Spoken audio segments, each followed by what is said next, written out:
진정한 기독교 마틴 로이드 존슨 5장 전인적 변화. 저희가 이 말을 듣고 마음에 찔려 베드로와 다른 사도들에게 물어 가로되 형제들아 우리가 어찌할꼬 하거늘. 베드로가 가로되 너희가 회개하여 각각 예수 그리스도의 이름으로 세례를 받고 죄사함을 얻으라.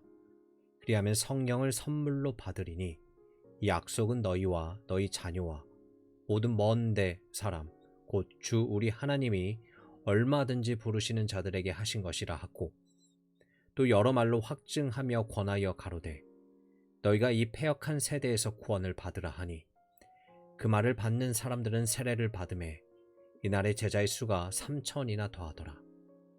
저희가 사도의 가르침을 받아 서로 교제하며 떡을 떼며 기도하기를 전혀 힘쓰니라. 사람마다 두려워하는데 사도들로 인하여 기사와 표적이 많이 나타나니 믿는 사람이 다 함께 있어 모든 물건을 서로 통용하고 또 재산과 소유를 팔아 각 사람의 필요를 따라 나눠주고 날마다 마음을 같이하여 성전에 모이기를 힘쓰고 집에서 떡을 떼며 기쁨과 순전한 마음으로 음식을 먹고 하나님을 찬미하며 또 온 백성에게 칭송을 받으니 주께서 구원받는 사람을 날마다 더하게 하시니라. 사도행전 2장 37절부터 47절. 이 단락을 전체적으로 살펴본 다음에 각 부분을 자세하게 살펴보기로 하겠습니다. 여러분도 기억하시겠지만 우리가 지금 사도행전을 공부하고 있는 것은 이 책이 교회란 무엇이고 기독교란 무엇이며 그리스도인이라는 것이 실제로 무엇을 의미하는지에 대한 권위 있는 진술이기 때문입니다. 또한 오늘날의 세상이 이것을 알아야 할 필요가 너무나도 절실하기 때문입니다. 여기 어떤 희망이라도 붙잡으려는 인간에게 소망을 주는 유일한 메시지가 있습니다. 이것은 과장이 아닙니다. 순전한 사실입니다. 우리는 신문을 보면서 세상이 절망적인 상황에 빠져 있음을 알게 됩니다. 뿐만 아니라 개인적인 경험을 통해서도 이것을 알고 있습니다. 우리 모두에게 삶은 투쟁이며 골칫거리입니다. 그러나 기독교의 메시지는 복된 소식입니다. 기독교의 메시지야말로 인간이 필요로 하는 것이지만 가장 큰 비극은 인간이 이 메시지를 알지 못한다는 것입니다. 이것은 사람들이 갖고 있는 교회와 교회의 메시지에 대한 개념이 실제와 너무나도 동떨어져 있기 때문일 때가 많습니다. 인간의 사상과 하나님의 계시가 너무나 혼돈되고 있습니다. 그러므로 우리에게 가장 긴급하고 중요한 일은 사도행전에 귀 기울임으로 처음 교회가 실제로 어떠했으며 어떻게 존재하게 되었는지 알아내는 것입니다. 우리는 한 사람이 그리스도인이 되는 방법을 함께 살펴보았습니다. 소위 기독교 국가에서 태어나거나 부모가 그리스도인이라고 해서 그리스도인이 되는 것은 아닙니다. 착하게 산다고 해서 그리스도인이 되는 것도 아닙니다. 절대 그렇지 않습니다. 우리가 그리스도인이 되는 것은 하나님의 성령의 능력으로 임하여 진리, 특히 나사렛 예수에 관한 진리를 깨닫게 하실 때입니다.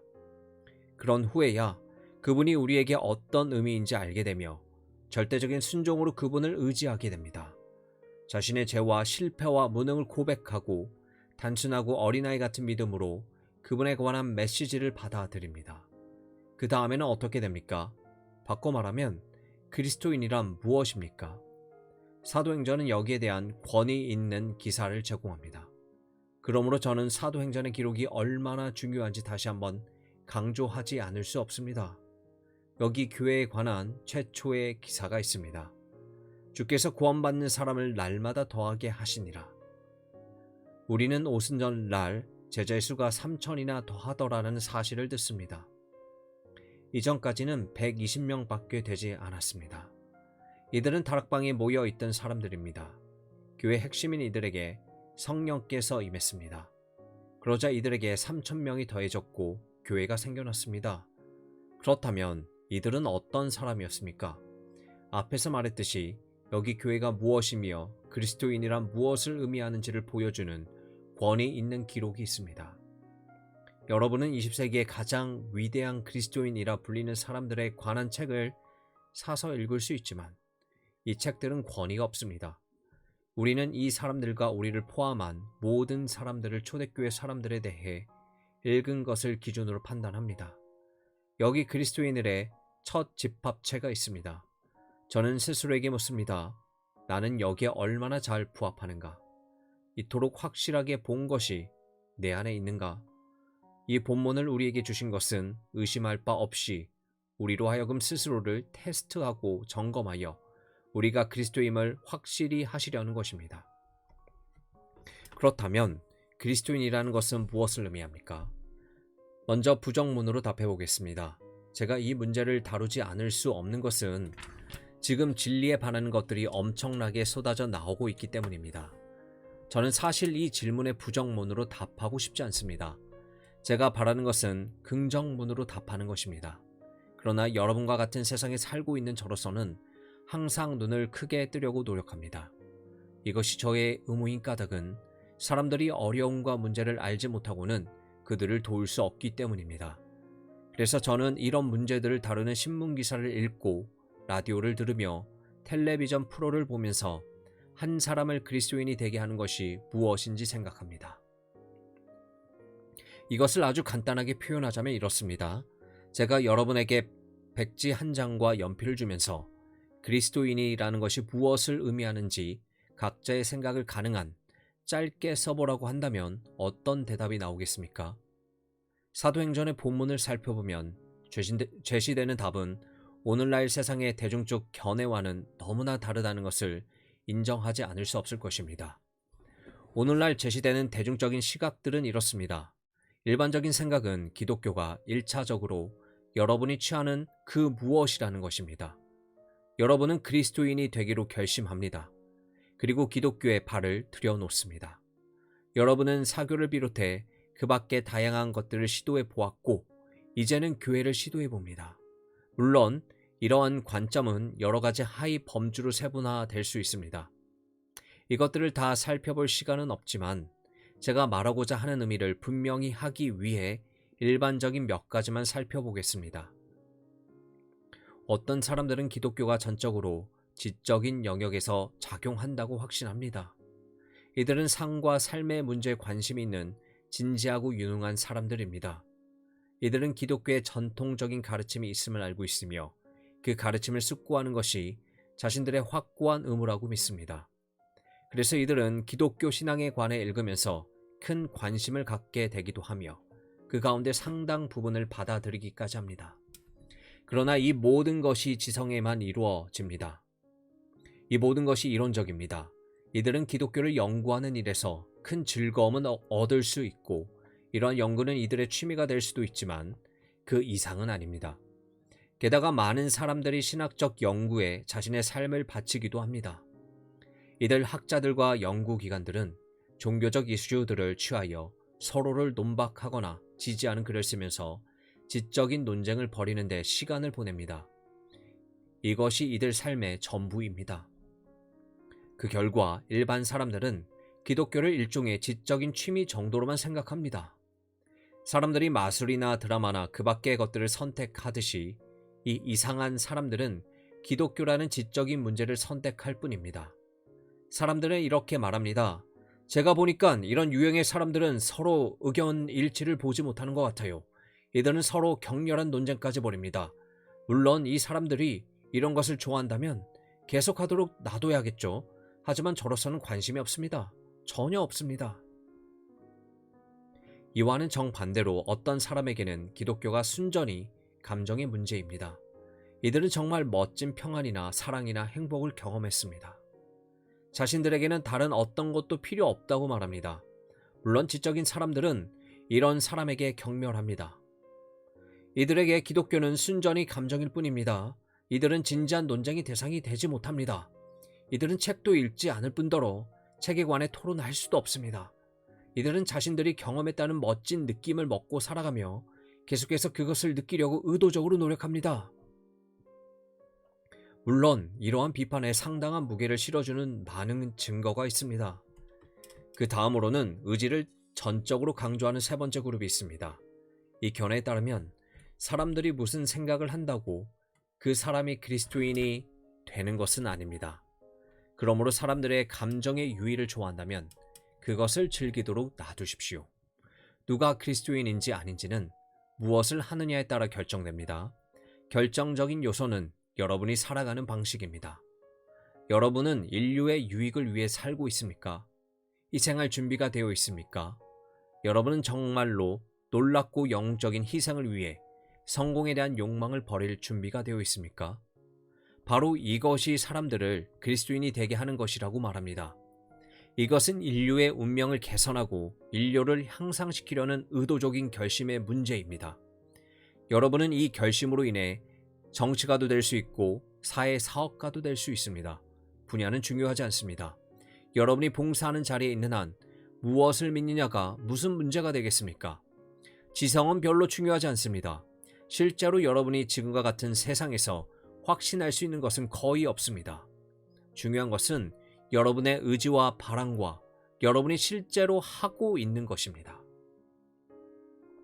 기독교에 대한 네 번째 오해는 그리스도인으로 자라난 많은 사람들이 일반적으로 취하는 것입니다. 저 자신이 오랫동안 취한 견해이기도 합니다. 그리스도인이라는 것은 여러분이 해야 하는 의무, 두려움 때문에 마지못해 해야 하는 의무라는 것입니다. 기독교는 주로 삶을 망치는 것입니다. 여러분은 그리스도인으로 자라나지 않은 사람들을 알고 있습니다. 그들이 전혀 거리낌 없이 자유롭게 일하는 것을 보면서 자신도 그렇게 할 수 있기를 바라지만 여러분은 두려워합니다. 여러분은 이를테면 교회에서 그리스도인으로 자라왔습니다. 그래서 이런 것들을 하고 싶어도 하지 못합니다. 기독교가 여러분과 이런 것들 사이에 버티고 있습니다. 기독교는 부정적인 것, 금지하며 제한하는 것, 여러분이 두려워서 하지 않는 어떤 것처럼 보입니다. 무엇보다도 기독교는 의무감이 특징입니다. 종교의식은 여러분이 참석해야 하는 엄숙한 의무이며 예배는 짧고 빨리 끝날수록 좋습니다. 이런 기독교에는 그 어디에도 행복이 없습니다. 기쁨은커녕 오히려 그 반대입니다. 밀턴의 말을 빌리면 이것은 여러분으로 하여금 기쁨을 꾸짖고 고된 날들을 살게 하는 가르침입니다. 여러분은 주일이면 교회 가야 하는데 문제는 지금까지 주일 예배가 2번 있었다는 것입니다. 그러니 이제 주일 예배를 한 번으로 줄이는 개혁 운동을 시작합시다. 그리고 나머지 시간을 자유롭게 활용할 수 있도록 예배 시간을 좀 더 당깁시다. 이것이 오늘 많은 사람들이 취하는 태도입니다. 기독교는 여러분이 하지 않으면 두려움을 느끼기 때문에 또는 부모님에게 약속했기 때문에 수행하는 엄숙하고 불행하며 불확실하고 모호한 의무입니다. 여러분은 자신이 무엇을 하고 있는지 전혀 알지 못합니다. 다만 바라는 것은 자신이 제대로 해내감으로 마지막이 제대로 끝나기 바랄 뿐입니다. 이제 우리는 이러한 것들을 직시해야 합니다. 영국 국민 가운데 겨우 10%만이 자신이 그리스도인이라고 말한다고 하지만 저로서는 그 가운데 제가 방금 말한 견해를 취하는 사람이 또 얼마나 많을지 걱정입니다. 제가 생각하기에는 기독교가 엄숙한 의무라고 믿는 사람들의 수를 보게 되는 것만으로도 놀라게 되지 않을까 두렵습니다. 그 의무는 우리를 비참하게 할 뿐 아니라 우리와 자유와 방종과 쾌락의 삶 사이를 가로막는 그 무엇입니다. 이런 기독교관을 조장하는 것은 자녀들에게 주일학교에 가라고 강요하고 그들을 떼어놓기 위해 주일학교에 보내는 부모들입니다. 그 결과 아이들은 청소년이 되면 이렇게 말합니다. 더 이상 이래라 저래라 하지 마세요. 내가 하고 싶은 대로 할래요. 전 자유를 원해요. 기독교는 사슬이며 법입니다. 존 버녀는 철로 역정에서 짐을 지고 가는 사람을 이야기하면서 이것을 정확하게 지적했습니다. 사람들은 여기서 멈춰버립니다. 이들은 무거운 짐과 비극과 불행을 느낍니다. 이들을 지켜본 사람들은 기독교의 등을 돌리고 기독교에는 관심도 갖지 않습니다. 그러므로 우리는 사도행전 2장 37절부터 47절을 살펴보면서 이 마지막 기독교 관이 얼마나 졸렬한 모조품인지를 보게 됩니다. 누가는 이렇게 기록했습니다. 날마다 마음을 같이하여 성전에 모이기를 힘쓰고 집에서 떡을 떼며 기쁨과 순전한 마음으로 음식을 먹고 하나님을 찬미하며 또 온 백성에게 칭송을 받으니 주께서 구원받는 사람을 날마다 더하게 하시니라. 이보다 더 큰 대조가 있을 수 있겠습니까? 바로 이것이 기독교입니다. 하지만 오늘날에는 이런 기독교를 찾아보기가 너무나 힘듭니다. 세상이 공경에 처한 것도 바로 이 때문입니다. 우리가 진정한 기독교로 돌아가야만 합니다. 저는 전통에 관심 있는 것이 아닙니다. 저의 관심은 오직 진정한 기독교로 돌아가는 것뿐입니다. 이것이 진정한 진리입니다. 이것은 초대교회에만 적용되는 것이 아닙니다. 교회사를 읽어보면 개혁과 부흥의 시대에는 어디서나 이러한 모습이 거듭 나타나는 것을 볼 수 있습니다. 이런 모습은 그리스도인의 모임, 곧 진정한 교회 표시이자 특징입니다. 그런데 오늘날 교회는 얼마나 달라졌습니까? 그러나 중요한 것은 이것입니다. 저는 바로 이것을 외치려고 이 자리에 섰습니다. 지금까지 기독교란 무엇이 아닌지를 살펴보았으므로 이제는 그 반대를 살펴보겠습니다. 그렇다면 진정한 기독교는 무엇이 다릅니까? 우리는 이미 그리스도인이 되는 것은 1차적으로 우리에게 일어나는 그 무엇이며 우리 스스로 그리스도인이 될 수 없다는 것을 살펴보았습니다. 이 약속은 너희와 너희 자녀와 모든 먼데 사람 곧 주 우리 하나님이 얼마든지 부르시는 자들에게 하신 것이라. 사도행전 2장 39절. 베드로는 자신의 편지에서 이렇게 썼습니다. 너희를 어두운 데서 불러내어 그의 기이한 빛에 들어가게 하신 자. 베드로전서 2장 9절. 하나님의 이러한 부르심은 성령이 적용하시는 하나님의 말씀을 통해 우리에게 옵니다. 우리 주 예수께서는 이렇게 말씀하셨습니다. 수고하고 무거운 짐진 자들아 다 내게로 오라. 내가 너희를 쉬게 하리라. 마태복음 11장 28절. 여러분은 이 부르심을 일종의 명령으로 들을 수도 있습니다. 너희가 이 패역한 세대에서 구원을 받으라. 그 다음에 흥미로운 구절에 주목하십시오. 주께서 구원받는 사람을 날마다 더하게 하시니라. 이것은 흠정력 번역이지만 불행히도 모든 사람들이 이것을 좋지 않은 번역이라는 데 동의합니다. 이 부분은 주께서 구원받고 있는 사람을 날마다 더하게 하시니라로 번역되어야 합니다.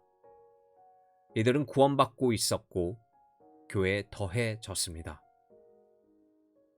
우리가 보았듯이 이것은 제가 지금까지 여러분에게 말씀드린 잘못된 개념들과는 너무나도 다른 영역입니다. 지금까지 말씀드린 기독교들은 모두 종교적이고 종교적인 생활하기로 결정한 인간들의 통제를 받고 있습니다. 그러나 이런 종교는 생명이 없고 기계적입니다. 활력이 없고 두려움으로 가득합니다. 진정한 기독교는 생명과 능력과 자기 포기로 충만합니다. 진정한 기독교는 바로 하나님의 행동이기 때문입니다. 진정한 기독교는 하나님의 성령의 역사입니다. 이 성령은 하나님께서 이 세상에서 당신의 목적을 이루시기 위해 교회에 보내셨습니다. 워즈 위드는 이것을 생각하지는 않았지만 제가 언제나 좋아하는 멋진 표현을 했습니다. 그가 생각한 것은 자연이었지만 그가 말한 것은 사람들이 그리스도인이 될 때 일어나는 것입니다. 이들은 이렇게 말할 수 있게 될 것입니다. 나는 느꼈네. 숭고한 생각의 기쁨으로 나를 흔들어 놓는 존재를. 이처럼 자신을 흔들어 놓는 존재, 뭔가 일어나고 있는 것을 느껴본 적이 없는 사람은 결코 그리스도인이 아닙니다. 태초에 우리 인간을 창조하신 위대하신 하나님께서는 우리를 재창조하고 계시고 우리 속에서 우리에게 무엇인가를 하고 계시며 우리를 무엇인가로 빚고 계십니다. 물론 그분이 하시는 일의 목적은 완전한 변화를 이루는 것입니다. 우리가 그리스도인이 될 때 하나님께서 우리 안에서 이루시는 변화에 대해서는 이미 살펴보았습니다. 그러나 제가 여러분에게 보여드리고 싶은 것은 하나님께서는 단순히 우리 속에서 주 예수 그리스도에 대한 우리의 관점만을 바꾸시는 것이 아니라는 것입니다. 우리는 사도행전의 사람들이 자신들이 예수님께 행한 비극적 실수를 깨달았다는 것을 보았습니다. 그러나 하나님은 이보다 훨씬 더 많은 일을 하십니다. 사람들이 그리스도인이 될 때 이들의 모든 상태가 변합니다. 이들은 한 곳에서 다른 곳으로 옮겨집니다. 성경은 이런 예로 가득합니다. 사도 바울은 골로새 교인들에게 이렇게 상기시킵니다. 그가 우리를 흑암의 권세에서 건져내사 그 사랑의 아들의 나라로 옮기셨으니 골로새서 1장 13절. 그리고 이것은 사도행전에서 구원받다 라는 단어로 표현되는데 본문에서는 이 단어가 가장 중요합니다. 너희가 이 패역한 세대에서 구원을 받으라. 주께서 구원받는 사람을 날마다 더하게 하시니라. 저는 많은 사람들이 구원받다라는 단어에 거세게 반발하고 있는 것을 알고 있습니다. 저는 사람들이 이 단어를 싫어하는 이유를 알고 있습니다. 우리는 예전에는 이 단어를 자주 듣지 못합니다. 그러나 분명히 기억하는 것은 젊었을 때 저는 이 단어를 불쾌하게 여기고 싫어했으며 또래들도 거의 하나같이 이 단어를 거부했다는 것입니다. 우리가 가장 싫어했던 사람은 우리에게 다가와서 구원받았나요? 라고 묻는 사람이었습니다. 그는 너무나 유창하게 말했지만 자신이 무슨 말을 하고 있는지도 제대로 모를 때가 많았습니다. 사람들이 이 단어에 반발하는 것은 이 단어가 경박하게 사용되기 때문이라는 것을 부인하지 않겠습니다. 그러나 구원받다는 엄청난 단어입니다. 이 단어가 지금 우리 앞에 있습니다. 우리는 이 단어가 무엇을 의미하는지 반드시 알아야 합니다.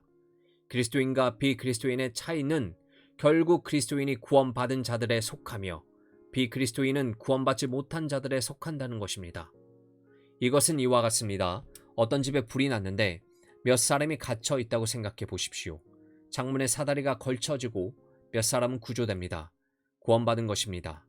나머지는 불에 타 죽었습니다. 얼마나 큰 차이입니까? 배가 난파되었다고 생각해 보십시오. 아니면 재판이 진행되고 있는 법정을 생각해 보십시오. 판결이 끝나면 피고는 둘 가운데 하나의 처지에 놓이게 됩니다. 자유를 얻거나 아니면 유죄 판결을 받고 감옥에 가서 벌을 받습니다. 신약 성경에 나타난 예의 종의 경우가 있습니다.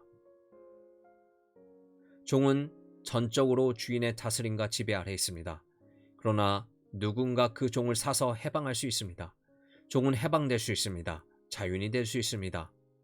구원받다라는 특별한 단어에 대한 신약의 용례 뒤에는 이러한 사상과 이해가 있습니다. 어떤 사람이 이렇게 말합니다. 하지만 저는 바로 그 점에서 구원받다라는 단어에 반대합니다. 당신네 그리스도인들은 스스로 완전하다고 주장하고 있습니다. 아닙니다. 결코 그렇지 않습니다. 우리는 결코 자신이 완전하다고 주장하고 있는 것이 아닙니다. 방금 읽은 본문을 보더라도 우리가 완전하지 않는다는 것은 구원받다라는 동사 시제에서 분명하게 나타납니다. 우리는 그리스도인들에 대해 그들이 구원받았다, 그들이 구원받고 있다, 그리고 그들이 구원받을 것이다 라고 말할 수 있습니다. 사도 베드로는 사도행전 설교를 한 후 여러 해가 지나 이러한 측면들을 아주 분명하게 제시합니다. 그는 이렇게 표현합니다. 너의 믿음의 시련에 불로 연단하여도 없어질 금보다 더 귀하여 예수 그리스도에 나타나실 때에 칭찬과 영광과 존귀를 얻게 하려 함이라. 예수를 너희가 보지 못하였으나 사랑하는도다. 이제도 보지 못하나 믿고 말할 수 없는 영광스러운 즐거움으로 기뻐하니 믿음의 결국 곧 영혼의 구원을 받음이라. 베드로전서 1장 7절에서 9절. 여기서 베드로는 구원받는 것에 대해 말하지만 자신의 독자들을 가리켜 이미 구원받은 사람들이라고 말하고 있습니다. 이것을 이렇게 볼 수 있습니다. 우리가 자신에 대해 가장 먼저 깨달아야 할 것은 우리는 매우 위험한 처지에 있다는 것입니다. 우리는 모두 하나님을 대면합니다. 다시 한 가지 예를 들어보겠습니다. 법정에서 피고석에 서 있는 사람을 보십시오. 그에 대해 할 말은 많지만 첫 번째이자 가장 중요한 사항은 그가 피고석에 서서 판사 앞에서 재판을 받고 있다는 사실입니다. 그 사람은 기분이 좋을 수도 있고 나쁠 수도 있습니다. 그러나 이것은 그의 위치와 아무 상관이 없습니다. 그는 간밤에 잠을 잘 잤을 수도 있고 밤을 꼬박 새웠을 수도 있지만 그렇다고 달라지는 것은 없습니다. 그의 처지는 그가 기소를 당해 재판을 받고 있으며 끔찍한 일들에 직면할 가능성이 있다는 것입니다. 우리는 구원의 문제를 무엇보다도 이런 관점에서 보아야 합니다. 여러분은 원한다면 사람들을 선한 사람과 악한 사람으로 나눌 수 있습니다. 실제로 이런 구분이 이루어지고 있지 않습니까? 그러나 이런 구분은 매우 부적절합니다. 성경은 모든 사람, 우리가 그를 선하다고 하든 악하다고 하든 그 무엇이라고 하든 이 사람은 심판대에서 피고석에 서 있다고 가르치기 때문입니다. 우리 가운데 남에서부터 의로운 사람은 아무도 없습니다. 우리는 모두 심판 아래 있습니다. 이것이 우리의 상태입니다. 우리는 모두 불타는 세상에 있습니다. 우리는 모두 영원한 멸망의 위험에 처해 있습니다. 우리는 모두 길을 잃어버렸습니다. 우리는 모두 남에서부터 그리고 우리의 행동 때문에 피고석에 서 있습니다. 우리는 모두 하나님께 죄를 범했습니다. 하나님의 법은 검사입니다. 공의롭고 거룩하신 하나님은 판사석에 앉아 계십니다. 우리는 모두 죄인이며 죄인에 대한 판결은 이것입니다. 주의 얼굴과 그의 힘의 영광을 떠나 영원한 멸망의 형벌을 받으리로다. 데살로니가 후서 1장 9절. 성경은 우리가 주 예수 그리스도를 믿는 순간 우리의 모든 상태가 완전히 변한다고 가르칩니다. 하나님 아래서 우리의 신분과 지위가 완전히 달라집니다. 이것이 우리가 구원을 바라보는 첫 번째 방식입니다. 바로 이런 의미에서 그리스도인들은 이미 구원받았다고 말할 수 있습니다. 사도 바울의 말을 빌리면 그러므로 이제 그리스도 예수 안에 있는 자에게는 결코 정죄함이 없습니다. 로마서 8장 1절.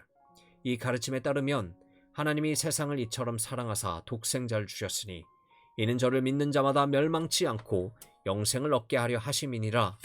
저를 믿는 자는 심판을 받지 아니하는 것이요 믿지 아니한 자는 하나님의 독생자의 이름을 믿지 아니하므로 벌써 심판을 받은 것입니다. 우리 모두는 믿기 전에는 율법의 정죄 아래 있지만 믿는 순간 더 이상 정죄 아래 있지 않습니다. 우리는 더 이상 피고석에 있지 않습니다. 우리는 해방되었습니다. 우리는 하나님 나라와 그분의 자녀들의 영광스러운 자유로 인도되었습니다. 그러므로 그리스도인은 이렇게 말해야 합니다. 나는 구원받았다. 그러나 이것은 내가 완전하다는 뜻은 아닙니다. 절대 아닙니다. 나의 신분이 완전히 바뀐 후에는 내 안에서 하나의 과정이 시작됩니다. 나는 구원받아야 합니다. 무엇으로부터 구원을 받아야 합니까? 나의 악한 본성으로부터 구원받아야 하고, 나의 악한 성향으로부터 구원받아야 하고, 나의 유일한 몸에 남아있는 죄의 흔적과 찌꺼기들로부터 구원받아야 합니다. 그러므로 나는 지금 구원받는 중입니다. 성경은 이 과정을 성화라고 하며 첫 번째 과정을 칭의라고 합니다. 그리스도인들은 완전하지 않지만 점차적으로 천천히 완전해져 갑니다. 오르막과 내리막이 있겠지만 그리스도인들은 자신들이 향하고 있는 영광을 위해 천천히 준비되어 갑니다. 그러므로 그리스도인들은 구원받았고 구원받고 있으며 완전히 구원받을 날이 올 것입니다. 성경은 이 마지막 것을 영화라고 부릅니다. 이것은 영화의 정죄와 죄의 책임으로부터 자유뿐만 아니라 죄의 권세와 오염으로부터의 완전한 해방을 의미합니다. 믿는 자들이 죄에 얻게 되는 날이 올 것입니다. 그날이 되면 믿는 자들은 완전해질 것입니다. 이 일은 이 세상에서는 일어나지 않겠지만 우리는 다가오는 영광 속에서 이런 상태에 이르게 될 것입니다. 그러므로 구원받다라는 단어는 새 시제로 사용됩니다. 나는 구원받았다. 나는 구원받고 있다. 나는 구원받을 것이다. 여러분은 새 시제가 신약 성경에서 지속적으로 사용되는 것을 발견하게 될 것입니다. 사도행전에 나오는 사람들의 전체적인 상태는 이들이 구원받았다는 것입니다. 이들은 한 나라에서 다른 나라로 옮겨졌습니다. 이것이 첫 번째 일입니다. 우리가 이들에 관해 주목해야 할 두 번째 요소, 이것은 너무나 중요합니다. 두 번째 요소는 기독교가 이들 삶의 중심이었다는 사실입니다. 기독교가 이들의 삶에서 지배적인 요소였습니다. 기독교는 이들에게 전부였습니다. 이것은 모든 그리스도인들의 모습이었습니다. 우리는 여기서 제가 처리하려고 애쓴 대중적 기독교관과 진정한 기독교의 극명한 대조를 볼 수 있습니다. 대중적인 기독교관은 기독교가 우리 자신의 삶에 덧붙이는 그 무엇이라는 것입니다. 우리 삶의 주요 방식은 세상 모든 사람들의 것과 거의 같지만 다른 것이 하나 있습니다. 우리는 주일 아침이면 간단한 예배를 위해 교회를 찾는다는 것입니다. 제가 지금 공정하지 못하게 말하고 있습니까? 과장하고 있는 것입니까? 하나님께서는 아시지만 그렇지 않습니다. 소위 그리스도인이라는 사람들의 삶을 보십시오. 그들의 관심사를 보십시오. 그들을 흥분시키는 것들을 보십시오. 이들은 세상 모든 사람들과 조금도 다르지 않습니다. 그러나 일주일에 한 번씩, 어쩌면 겨우 1년에 한 번씩 정한 때가 되면 이상한 짓을 합니다. 이들의 삶의 중심은 믿음이 아닙니다. 믿음은 이들에게 부가물일 뿐입니다. 그것은 어떤 사람이 가방을 골라 드는 것과 같습니다. 그에게는 가방이 여러 대 있는데 주일 아침에 교회 갈 때 그 가운데 하나를 들고 갈 뿐입니다. 예배를 마치고 와서는 재빨리 가방을 제자리에 놓고 이전 삶으로 돌아가 다른 사람들과 똑같이 살아갑니다. 또는 그의 기독교는 이 특별한 경우에만 입었다가 벗어버리는 옷과 같습니다. 그러나 이것은 기독교가 아닙니다. 거짓 개념은 기독교를 항상 주변에 머물게 합니다. 중심에 머물지 못하고 생명력이 없으며 아무것도 다스리지 못합니다. 중심에서 멀리 벗어나 삶의 언저리에서 맴돌 뿐입니다. 그렇지 않은 경우 사람들은 자신들에게 일어날 수 있는 일을 두려워하기 때문입니다. 사람들은 가능한 세상 가까이 살아가면서도 궁극적으로는 자신이 세상에 속하지 않았다고 느끼고 싶어 합니다. 사도행전의 사람들이 우리를 놀라게 하는 것은 이들의 모든 상과 관점이 바뀌었다는 사실입니다. 이들은 이제 완전히 새로운 것에 다스림을 받게 되었습니다. 이들을 보십시오. 이들은 폭도였습니다. 없이 하소서, 저를 십자가에 못 박게 하소서라고 외치던 사람들이었습니다. 이런 무리들이 이제는 제자들, 갈릴리 사람 예수를 따르는 자들의 일부가 되었습니다. 이들은 완전히 달라졌습니다. 이것은 외적인 변화가 아니라 내적인 변화, 철저하고 깊은 변화였습니다. 이제 이들은 자신들이 욕하던 바로 그 사람들과 함께 하기 위해 어떤 위험도 감수할 준비가 되어 있었습니다. 이들은 신자들의 모임에 속하는 것이 위험하다는 것을 알았습니다. 그 모임의 지도자는 불과 몇 주 전 십자가형을 당하지 않았습니까? 그러나 이들은 이제 그들에게 속하며 계속해서 그들과 함께 할 준비가 되어 있었습니다. 이들은 꾸준히 그들과 함께 했습니다. 이들을 떠나려 하지 않았습니다. 이들은 모든 것을 각오하고 있었습니다. 가족들이 괴로움을 당하고 소중한 모든 사람들로부터 배척당하게 될 것을 알고 있었습니다. 그러나 이것은 문제가 되지 않았습니다. 이들은 공개적으로 세례를 받았고 멸시받는 사람들과 하나가 되었습니다. 무슨 일이 일어나더라도 제자들과 함께 했습니다. 이것이 기독교입니다. 기독교는 여러분이 하나의 음으로 취했다가 누군가 사무실에서 어이, 자네 어젯밤에 교회 갔었다며? 라고 빈정거릴 때는 가능한 숨기려고 애쓰는 것이 아닙니다. 의심스러우며 확 불확실하고 불행한 그 무엇이 아닙니다. 그리스도인이라는 것이 무슨 뜻인지에 관한 아주 철저하게 잘못된 개념이 거짓임을 밝히기 위해 그 다음 요점을 반드시 강조해야겠습니다. 여기 사도행전의 사람들에 관해 가장 확실한 사실은 이들의 전인이 관련되었다는 것입니다. 이보다 더 강하게 강조되어야 할 것은 없습니다. 우리는 한 사람의 신앙을 결정짓는 것은 오직 지성뿐이라는 사랑과 감성뿐이라고 말하는 사람들, 그리고 의지의 문제일 뿐이라고 말하는 사람들은 보았습니다. 그러나 진정한 기독교 신앙의 절정은 그 신앙이 전인을 취한다는 것입니다. 진정한 기독교 신앙은 이토록 크고 위대하며 영광스럽습니다. 전인이 해방되고 사로잡히며 제어당합니다. 전 인격이 관계됩니다. 제가 이것을 어떻게 알겠습니까? 여기서 사용되는 단어들을 보십시오. 그 말을 받는 사람들은 세례를 받음에 이들은 베드로의 말을 믿었습니다. 이들은 지성으로 그의 말을 받아들였습니다. 그 다음 44절을 이어서 읽겠습니다. 믿는 사람이 다 함께 있어 모든 물건을 서로 통용하고 첫째, 이들은 믿었습니다. 그렇다면 이들은 무엇을 믿었습니까? 여러분이 이들에게 무엇을 믿느냐고 묻는다면 이들은 아무 말도 못하고 그저 이렇게 대답할 것이라고 생각합니까? 글쎄요, 전 항상 이렇게 하도록 교육받고 자랐거든요. 제 생각에 우리가 이 훌륭한 전통을 이어받는 것은 아주 좋은 일이고 이 나라의 도덕에도 도움이 될 것 같습니다. 아시다시피 우리는 이것들을 버려서는 안 됩니다. 지금은 상황이 좋지 않습니다. 그러니 붙잡아야 하지 않겠습니까? 이런 사람들에게 무엇을 붙잡고 있느냐고 물어보십시오. 이들은 대답하지 못할 것입니다. 우리가 여기 사도행전에서 발견하는 모습은 이와는 정반대입니다. 본문은 저희가 사도의 가르침을 받았다고 말합니다. 기독교는 지성을 무시하지 않습니다. 그리스도인들은 자신이 왜 그리스도인인지 말할 수 있습니다. 따라서 여러분이 이유를 제시하지 못한다면 저는 이것과 저것을 믿습니다 라고 말하면 말하지 못한다면 여러분은 그리스도인이 아닙니다. 본문은 그 말을 받는 사람들은입니다. 지성이 개입되므로 우리는 점점 더 많은 것들을 받아들이게 됩니다. 우리 지성은 더욱 확대됩니다. 이것이 전율이 느껴지는 감격스러운 일입니다. 제가 알기로 세상에서 복음에 견줄 수 있는 것은 아무것도 없습니다. 저는 이것을 자주 이렇게 표현합니다. 지성이 흘러 넘치는 사람이 있습니까? 여러분이 대단한 지성인이므로 그 위대한 지성을 사용하기 원합니까? 그렇다면 저는 여러분이 무엇을 해야 하는지 말씀드릴 수 있습니다. 바울이 에베소에 보낸 편지 연구로 시작해 이것을 끝나면 그의 다른 서신들을 연구해 보십시오.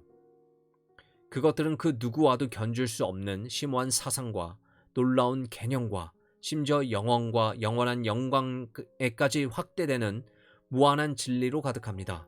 역사를 이어오면서 세상이 알고 있는 최고 지성인들의 지평을 넓혀준 진리입니다. 현대 지성주의와 과학적 사고가 밀려들기 시작하던 무렵인 19세기에 스코틀랜드에 살았던 한 노교수의 이야기가 생각납니다. 그는 언제나 이런 말로 강의를 시작하곤 했습니다. 제군들, 바울과 어거스틴과 아퀴나스와 루터와 칼빈과 낙스와 파스칼과 웨슬리와 글래드스톤과 같은 지성인들에게 더없이 훌륭했던 복음과 가르침이라면 적어도 제군들도 정중하게 살펴볼 가치가 있을 것이라고 생각하네. 어떤 사람들은 이건 이해가 안 가요 라고 말합니다. 그리고는 기독교를 거부합니다. 이들의 지성으로는 이해가 안 가는 어떤 특별한 가르침 때문입니다. 잠시라도 여러분은 자신이 이런 문제들을 처음 발견한 사람이라고 생각합니까? 여러분이 겪는 모든 문제는 역사 속의 위대한 지성들이 알고 있었던 것입니다. 감히 말씀드리건대 가장 어려운 문제들은 이미 성경 어디엔가 다뤄졌습니다. 여러분의 문제 가운데 새로운 것은 아무것도 없습니다. 그러므로 이런 방식으로 기독교를 거부하기 전에 스스로에게 물어보십시오. 이렇게 위대한 지성들이 어떻게 기독교를 받아들였을까? 그 답은 이렇습니다. 현대 지식이 새로운 이해를 추가했다고 말하는 것은 무의미합니다. 사실은 그렇지 않습니다. 현대 지식은 아무것도 바꿔놓지 못했습니다. 현대 지식은 하나님에 관해서나 인간에 관해서 우리에게 새로운 것을 전혀 말해주지 못했습니다. 죽음과 영혼에 관해서도 새로운 것을 전혀 말해주지 못했습니다. 여기 성경에서 우리는 진리를 믿은 사람들의 이야기를 읽습니다. 이들은 전파된 말씀을 받아들였습니다. 온 지성이 개입되었고 이전과는 전혀 다르게 기능하기 시작했습니다. 그러나 기독교는 지성에만 작용하는 것이 아닙니다. 그리스도인들은 먼지처럼 메마른 지성인이나 학자들이 아닙니다. 감성도 관계됩니다.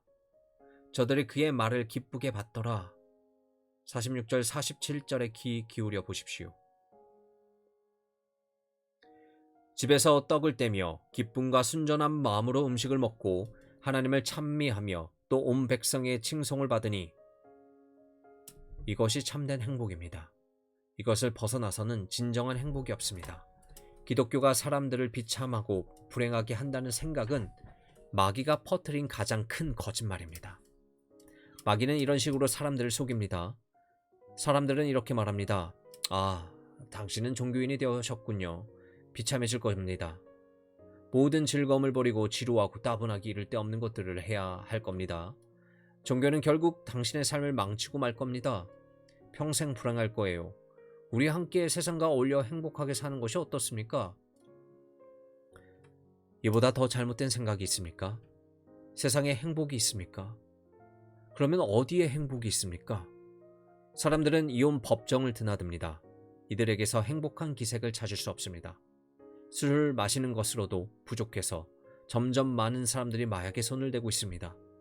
이 세상에서 사람들을 정말 행복하게 해줄 수 있는 것은 오직 하나뿐입니다.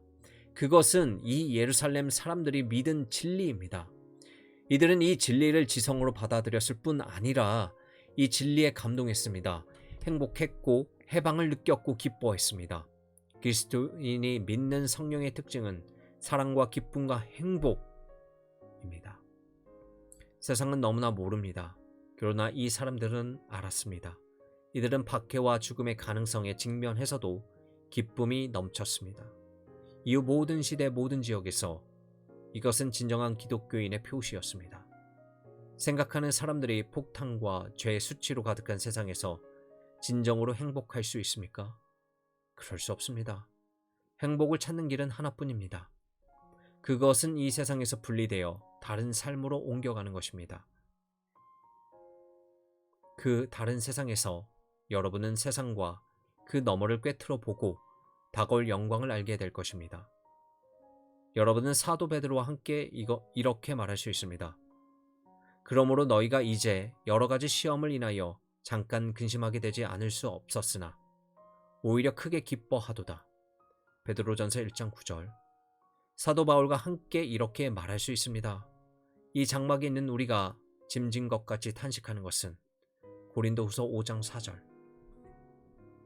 그렇습니다.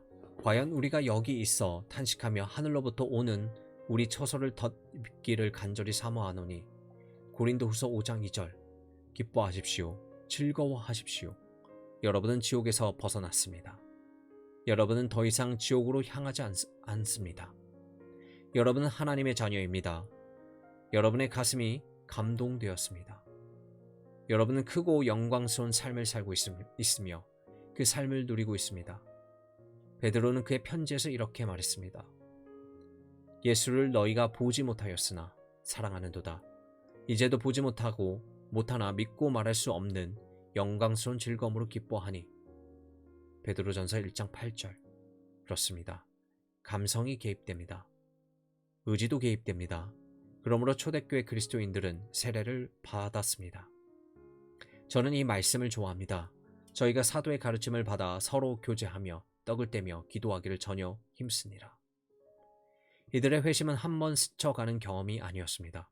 이것은 단순히 집회가 끝날 때 앞으로 나가 결신하거나 카드에 서명하는 것이 아니었습니다. 제가 이런 것을 요구하지 않은 것은 믿음은 성령의 역사이며 전인이 개입되는 일이라는 것을 알기 때문입니다. 지성은 무슨 일이 일어나고 있는지 이해하며 합니다. 마음은 감동을 받으며 생각을 통해서 표현될 수 없는 이유들을 지니고 있습니다. 그리고 의지가 작용하게 됩니다. 이것이 기독교입니다. 이것은 우리가 이 악한 세상으로부터 분리되어 하나님과 그리스도의 나라로 옮겨지는 것을 의미합니다. 여러분은 그리스도인입니까? 저는 지금 여러분이 착한 일을 많이 하고 있는지를 묻고 있는 것이 아닙니다. 여러분이 교인인지를 묻고 있는 것이 아닙니다. 여러분의 부모님이 그리스도인인지 여러분이 소위 기독교 국가에서 태어났는지 묻고 있는 것이 아닙니다. 여러분이 유아 세례를 받았는지 아니면 어른이 되어서 세례를 받았는지 묻고 있는 것이 아닙니다. 저는 다만 이렇게 묻고 있을 뿐입니다. 여러분은 사도행전 2장 말미에 나오는 이 본문에 묘사된 사람들과 같습니까? 이들은 자신의 신앙을 위해 죽을 준비가 되어 있었고 이들 가운데 많은 사람들이 신앙을 지키다 죽었습니다. 오랜 역사 속에서 많은 그리스도인들이 죽어야 했듯이 말입니다. 그러나 이들은 자신들이 단번에 영원히 율법의 정죄로부터 해방되었다는 것을 알았습니다. 이들에게 무슨 일이 일어나든 하나님과 함께하는 이들의 위치에는 변함이 없습니다. 하나님은 이들로 용서하셨고 이들의 죄는 용서되었습니다. 이들은 믿음을 통해 하나님에 의해 의롭게 되었습니다. 하나님께서는 이들에게 자유를 선포하셨습니다. 이들은 이것을 압니다. 이들의 마음은 진리를 보았고 이들은 진리를 받아들였습니다. 그것도 기쁘게 받아들였습니다. 그리고 이들은 자신이 속한 세상을 떠나 교회에 참여해 더해짐으로 자신의 믿음을 실제로 나타내 보였습니다. 이 교회는 삶의 의미에 대해, 자신에 대해, 역사의 의미와 현재 상황에 대해, 죽음에 대해, 영혼에 대해, 하나님에 대해, 하나님의 아들이며 자신의 영혼의 구원자이신 나사렛 예수에 대해 전혀 새로운 시각을 갖고 있는 사람들로 구성되어 있습니다. 이들은 완전히 새로워졌습니다. 이들은 이제 새로운 진리의 다스림을 받고 이 진리는 이들의 삶의 중심이 되었습니다. 이제 이들이 행하는 모든 일은 이 경계 안에서 이루어집니다. 진정으로 거듭난 이들은 하나님의 자녀들입니다.